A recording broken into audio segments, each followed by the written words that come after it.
კუნთის დაჭიმულობა გაივლის? კუნთის დაჭიმულობა გაივლის, მხოლოდ ერთ შემთხვევაში, თუ ეს არის ერთჯერადი სპორტული მოქმედება, ან არასპორტული, როდესაც კუნთები ძალიან გადავღალეთ და მეორეჯერ მსგავსი რაღაც იქნება ძალიან დიდი ხნის შემდეგ.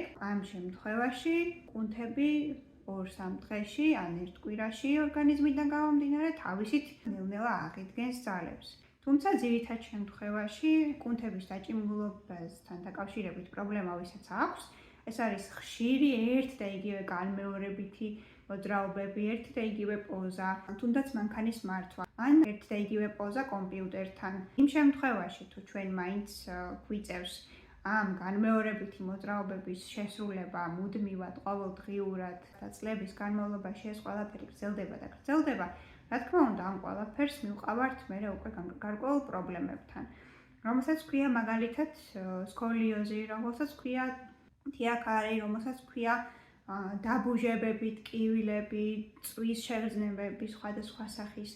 მხოლოდ ერთ კუნთის დაჭიმულობას შეუძლია ჯაჭვური რეაქცია გამოიწვიოს და სხვა კუნთები დაჭიმოს, იმიტომ რომ თვითონ ძალა აღარ იყოს. ამიტომ, როდესაც აქტიურად, ყოველდღიურად ერთი და იგივე მოძრაობებს გამუდმებით ასრულებთ, აუცილებელია კუნთის მოდუნებისთვის საჭირო მასაჟის, ვარჯიშის გაკეთება. იმისათვის, რომ თავიდან ავირიდოთ ისეთი გართულებები, როგორიც არის სკოლიოზი, ლორდოზი, კიფოზი, კისრის პრობლემებიდან გამოწვეული თავის ტკივილები, ხელის დაბუჟებები, წელის პრობლემებიდან და თიაქრებიდან გამოწვეული ფეხის დაბუჟებები. და რაც არ უნდა გასაკვირი იყოს, ზურგის შუა ნაწილის პრობლემები მუცლის ღრუს ორგანოების პრობლემებსაც იწვევს.